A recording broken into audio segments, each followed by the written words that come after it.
An Ohio elementary school decided to hold its first ever Ice Cream Friday last week. But there was one rule: no ice cream for students with outstanding school lunch debt. Outrage ensued. A local restaurant owner decided to pay off the school debt, which was about $400. At an Ohio elementary school last week, Ice Cream Friday got real. In a message to students and parents posted to Facebook, Donovan Elementary School administrators outlined a few rules ahead of the highly anticipated event, apparently the first of its kind at the school. The rules solely targeted kids who have outstanding school lunch debt. If a student has a negative balance, they will not be able to purchase an ice cream even if they bring their $1 for ice cream. Students are only allowed to purchase one ice cream and are not permitted to buy an ice cream for a friend, the school, which serves 3rd and 4th graders in Lebanon, wrote. It closed with, "We hope to have a great first Ice Cream Friday." Over the course of the next 2 days, that post generated some 16,000 comments, which would be impressive engagement numbers if they weren't almost all negative. The outrage prompted an apology from the school but, notably, not a change in policy. Students with school lunch debt still cannot buy ice cream on Ice Cream Friday, even if a friend wants to buy it for them. Them's the rules. America has a school lunch debt problem. The US already has one of the most dystopian yet classically American school lunch systems around.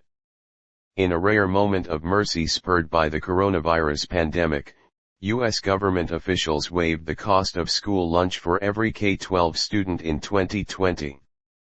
The policy had a clear impact. Food insecurity in low-income households fell by about 7 percentage points from 2020 to 2021, data from the U.S. Census showed. But, like so many acts of mercy and basic human decency, that too came to an end. Congressional Republicans, led by Senate Minority Leader Mitch McConnell, decided to end their support for the program in mid-2022, Insider previously reported. Now, amid crushing inflation, it's back to shame, embarrassment, and growling tummies for the kids who can't afford school lunch. 9 states have since managed to bring back free school lunch. California, Colorado, Maine, Michigan, Minnesota, New Mexico, and Vermont did so permanently. So did Massachusetts, which is using a newly passed 4% millionaire's tax to fund the program.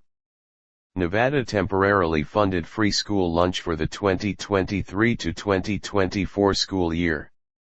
Ohio, however, has not. Local businesswoman steps up to pay off student lunch debt.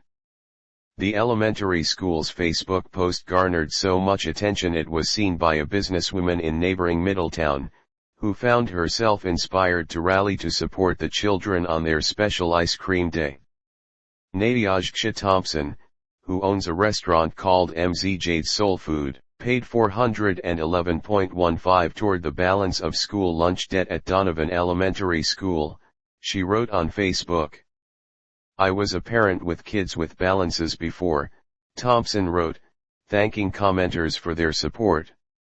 I couldn't do nothing about it, so now that I could, I did. In its apology, the school said its original post lacked empathy. The wording lacked empathy and sensitivity for students who have low or negative meal account balances, the edited post reads, adding that the policy on purchasing a la carte items isn't new. Ice cream, it said, was an a la carte item and therefore not available to kids with an outstanding balance on their school lunch bill. A school official did not immediately respond to a request for comment from Insider.